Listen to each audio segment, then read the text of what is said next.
નારદજી કહેવા લાગ્યા, વ્યાસજી મારી સામે જુઓ, કેવલ ઉપદેશ નથી આપતો, મારા જીવનના અનુભવ પરથી તમને કહું છું. 3 જન્મની કથા કહી નારદજીએ પોતાના જીવનની, અને કહ્યું કે પૂર્વ જન્મમાં હું દાસીનો પુત્ર હતો. અમારા ગામમાં ચાતુર્માસ કરવા માટે કેટલાક મહાત્માઓ આવ્યા. રોજ રાતના સત્સંગ થાય.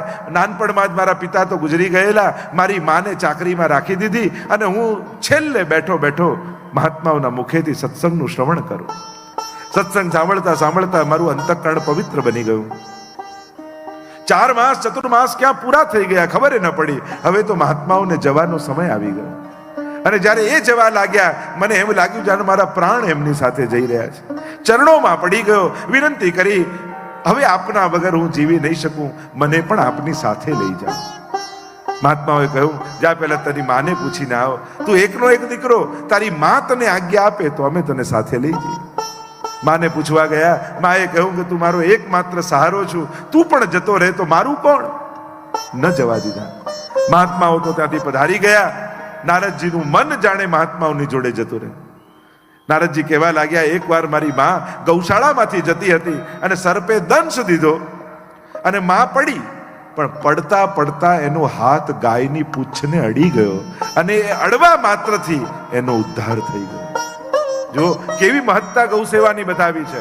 કેવલ પૂંછને સ્પર્શ કરવા માત્રથી ઉદ્ધાર બતાવે છે. વૈષ્ણવે રોજ કાંઈક પોતાની શક્તિ પ્રમાણે ગાયની સેવા માટે જરૂર કાઢો. જ્યાં પણ ઉત્તમ રીતે સેવા થતી હોય ત્યાં એનું યોગદાન કરો.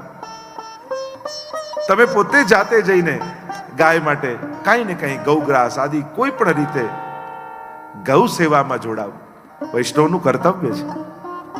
ગૌરક્ષાની શરૂઆત શ્રી મહાપ્રભુજી 500 વર્ષ પહેલા, આપણે તો વાર્તા ગહેવરવનના ત્યાં પ્રસંગમાં આવે છે, બેઠકજીના ચરિત્રમાં, કે જ્યારે એ ગાયની પ્રસંગ કે પથ્થરની ગાય હતી, અને ત્યાં સુબાએ કહ્યું કે આ પથ્થરની ગાયની પૂજા નહીં કરવા દો, અને સ્વયં મહાપ્રભુજીએ પથ્થરની ગાયની પાછળ ઘાસ રાખ્યું અને વળીને ખાધું, અને ગૌ પૂજા ચાલુ રહે એના માટેના મહાપ્રભુજી પોતે પ્રયાસ કરે.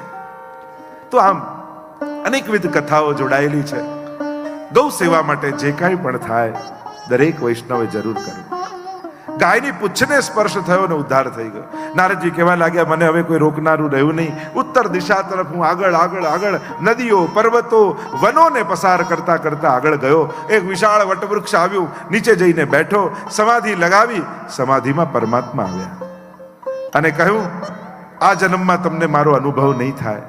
ટૂંક જ સમયમાં પ્રલય કાલ આવશે, બધું જ જલમાં ડૂબી જશે, અને ફરી સૃષ્ટિનું સર્જન કરીશું, ત્યારે મારા અવતાર રૂપે તમારો જન્મ થશે. નારદજી કહેવા લાગ્યા, જુઓ વ્યાસજી, કેવલ પ્રભુની વિશુદ્ધ ભક્તિ કરવા માત્રથી એક સાધારણ હું જીવ અને હવે ભગવદ અવતાર બની ત્રિલોકમાં પરિભ્રમણ કરી રહ્યો છું. આ કેવલ ને કેવલ વિશુદ્ધ ભક્તિને કારણે છે. વ્યાસજી ભાગવતની રચના કરો. હૃદયમાં છે, અનુભૂતિ છે, હવે અભિવ્યક્તિ કરશો તો આનંદનો અનુભવ થશે. નારાયણ નારાયણ કરતા નારદજી પધારી ગયા. વ્યાસજી સરસ્વતીમાં સ્નાન કરીને બિરાજમાન થયા. ગણપતિને લખવા માટે બિરાજમાન કર્યા, અને સમાધિમાં વ્યાસજી બિરાજ્યા. મહાપ્રભુજી આજ્ઞા કરે છે, ભાગવતમાં 3 ભાષાઓ છે: લૌકિક ભાષા, પરમત ભાષા અને સમાધિ ભાષા. આ 3 પ્રકારની ભાષાઓ છે, જેમાં કેવલ કુદરત આદિનું વર્ણન હોય લૌકિક. પરમત, પેલાની પાસે મેં આ સાંભળ્યું હતું એમ બીજાની વાત કરે એ પરમત ભાષા. અને સમાધિમાં વ્યાસજીને પોતાને જે દર્શન થયું હોય એ સમાધિ ભાષા. સમાધિમાં બિરાજમાન થયા વ્યાસજી, અને ભાગવતની લીલાઓ પ્રગટ થવા લાગી. જો આપણે ત્યાં ઋષિ કોને કહેવાય? ઋષય મંત્ર દ્રષ્ટારઃ. જેને ધ્યાનમાં મંત્રોનું દર્શન થાય એ ઋષિ. વ્યાસજી આના ઋષિ છે. ભાગવતજીનું દર્શન વ્યાસજીને સમાધિમાં થયું છે. એક એક લીલાઓ વ્યાસજીના નેત્રોની સામે પ્રગટ થવા લાગી. મહાભારતનું રણસંગ્રામ સમાપ્ત થયું છે. ભયંકર યુદ્ધ થયું છે. મહાભારત વિરામ પામ્યું છે. માનો કુરુક્ષેત્રનું મેદાન એક વિશાળ સ્મશાન ઘાટ બની ચૂક્યું છે. મરઘટ બની ચૂક્યું છે. કોઈના કપાયેલા ધડ પડ્યા છે, કોઈના કપાયેલા મસ્તક પડ્યા છે, કોઈના કપાયેલા હાથ પડ્યા છે. દૂર દૂરથી સ્ત્રીઓના રડવાના અવાજ સંભળાય છે. અશ્વત્થામા કોઈને શોધી રહ્યો છે, અને અશ્વત્થામા શોધી રહ્યો છે પોતાના મિત્ર દુર્યોધનને. એટલામાં દૂરથી અવાજ સંભળાયો, મિત્ર! અને અશ્વત્થામાના કાન ઊંચા થઈ ગયા. આ તો દુર્યોધનનો અવાજ છે. દુર્યોધન જીવિત છે. અને દિશા તરફ ભાગતો ભાગતો ભાગતો અશ્વત્થામા આવ્યો. જુએ તો જેની જંઘાઓ ઉપર ગદાઓના પ્રહાર કરી ધ્વસ્ત કરી નાખેલી જંઘાઓ, લોહીના ખાબોચિયામાં અંતિમ શ્વાસો ગણતો દુર્યોધન તડપી રહ્યો છે. કારણ કે દુર્યોધનને એવું વરદાન છે કે કોઈ એક વાત એવી સાંભળે કે એ સાંભળીને હર્ષ થાય અને તુરંત એ જ વાતથી શોક થાય, ત્યારે જ એનું મૃત્યુ થાય. એવું વરદાન છે. એક સાથે આ બંને લાગણીનો અનુભવ થવો જોઈએ. જ્યાં અશ્વત્થામાને જોયો, દુર્યોધનની આંખમાં ચમક આવી ગઈ. મિત્ર, અરે તારી આવી દુર્દશા કોણે કરી? દુર્યોધન કહેવા લાગ્યો, હમણાં એ બધી વાતનો સમય નથી. મિત્ર, મારી પાસે સમય બહુ ઓછો છે. મારી અંતિમ ઈચ્છા પૂરી કર. હાથમાં હાથ મૂકીને અશ્વત્થામા વચન આપે છે, વચન આપું છું, તારી અંતિમ ઈચ્છા પૂરી કરીશ. બતાવ શું છે તારી ઈચ્છા? અને તારે દુર્યોધન મરતા પહેલા કહે છે, અશ્વત્થામા, મારી અંતિમ ઈચ્છા એ છે કે મરતા પહેલા 5 પાંડવોના કપાયેલા મસ્તક જોવા માંગુ છું. દુષ્ટની ઈચ્છાઓ પણ દુષ્ટ હોય.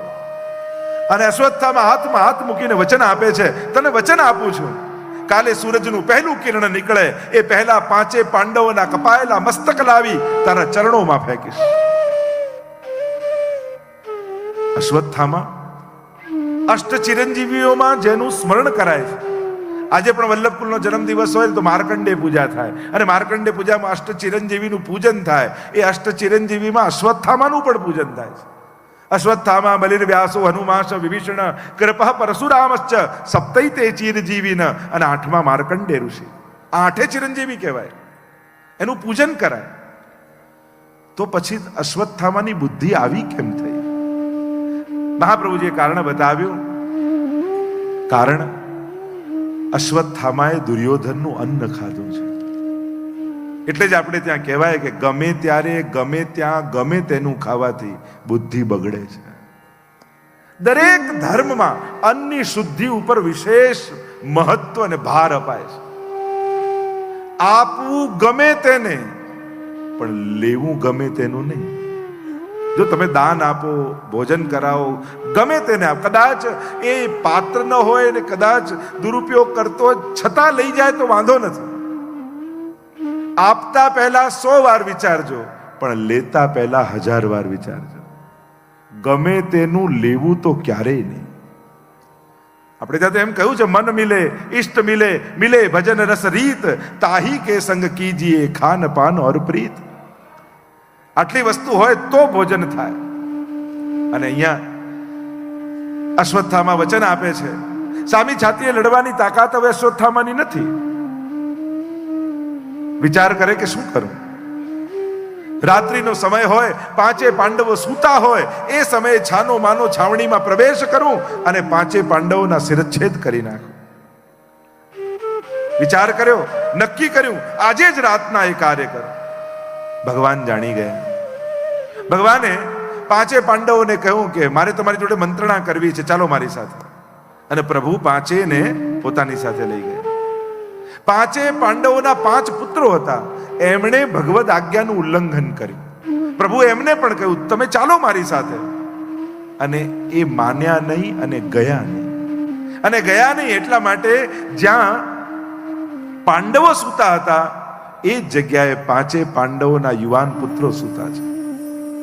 રાત્રિના સમયે ખુલ્લું ખડગ લઈ અશ્વત્થામા પ્રવેશ કરે છે છાવણીમાં.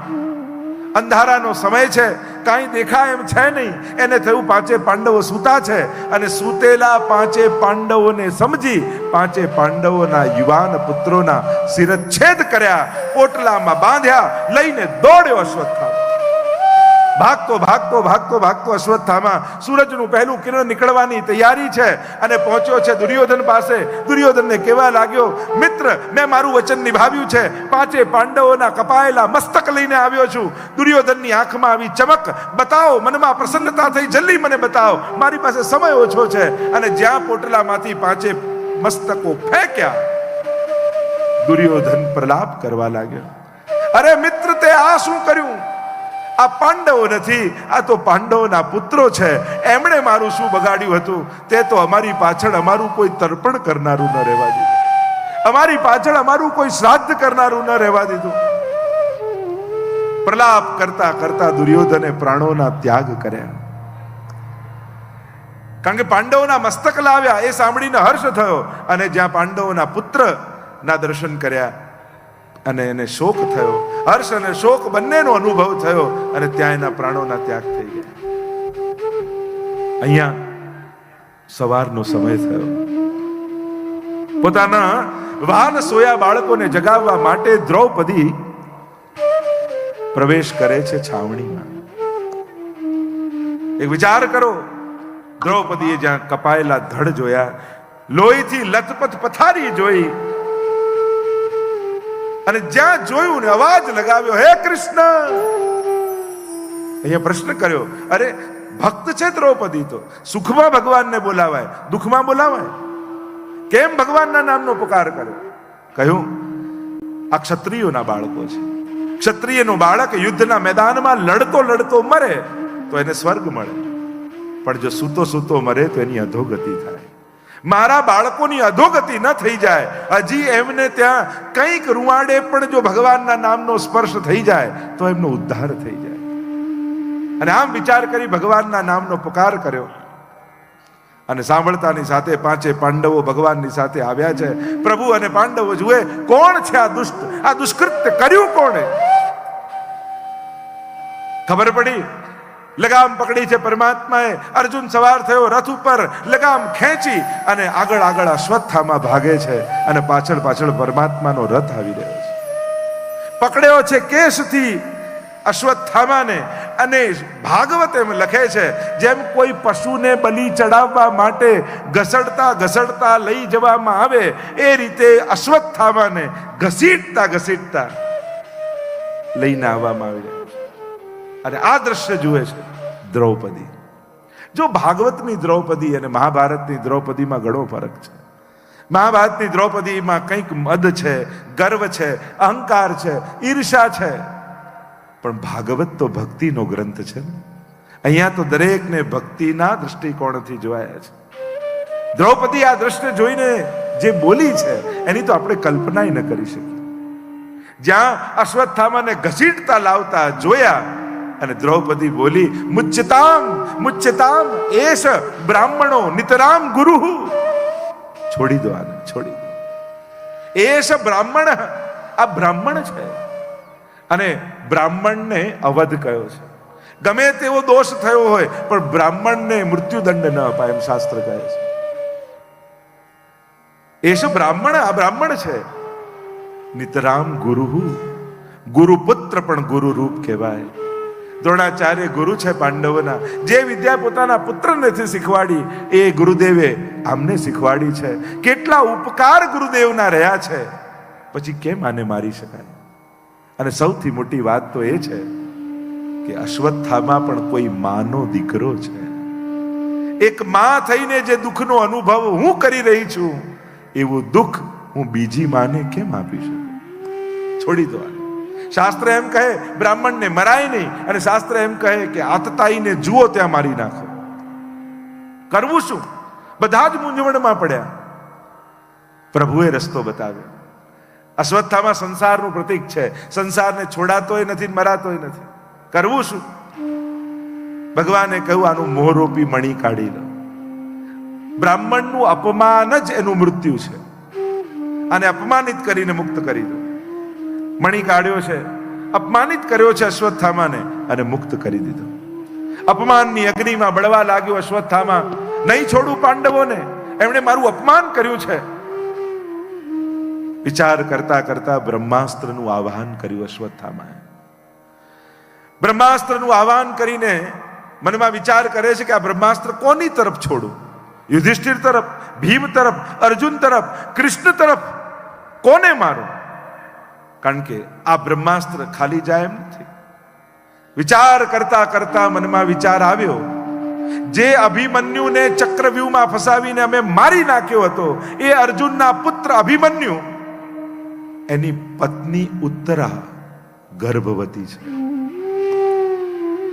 પાંડવોનું છેલ્લું બીજ હજી પણ ઉત્તરાના ગર્ભમાં જીવી રહ્યું છે.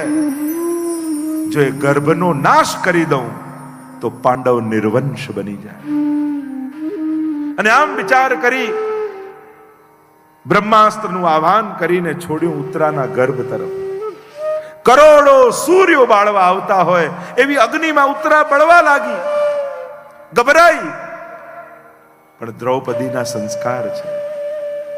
રોહિણ્યાંશ ઉત્તરા પરમા ભક્તા, મહાપ્રભુજી આજ્ઞા કરે છે. આ તો પરમ ભક્ત છે, રોહિણીજીના અંશ રૂપ છે. જ્યારે ઉત્તરા પરણીને આવીને અને ઘરમાં પ્રવેશ કરવાનો હતો એટલે દ્રૌપદી આરતી લઈને દરવાજે ઊભી રહી. અને દ્રૌપદી પોતાની વહુને પ્રશ્ન કરે છે કે બેટા, તું ઘરમાં પહેલી વાર આવી રહી છો તો પહેલા પગે કોને લાગીશ? ઉત્તરાએ કહ્યું, ઘરમાં જે મોટું હોય એના પહેલે પગે લાગીશ. બતાવો બેટા, આપણા ઘરમાં મોટું કોણ? અરે યુધિષ્ઠિર મોટા છે, ભીમ મોટા છે, અર્જુનજી મોટા છે, કુંતાજી મોટા છે. દ્રૌપદીએ કહ્યું, બેટા, આ કહેવાતા મોટાઓ બધાને મેં જોઈ લીધા છે. જ્યારે દ્યુત ક્રીડામાં મને હાર્યા પછી મારા ચીર ખેંચાતા હતા ત્યારે આ કહેવાતા બધા જ મોટાઓના પગે હું પડી હતી. બચાવવાનો પુકાર કર્યો હતો, મારી લાજ બચી જાય એના માટે આજીજી કરી હતી. પણ આ કહેવાતા બધા જ મોટાઓ મસ્તક ઝુકાવીને બેઠા રહ્યા હતા.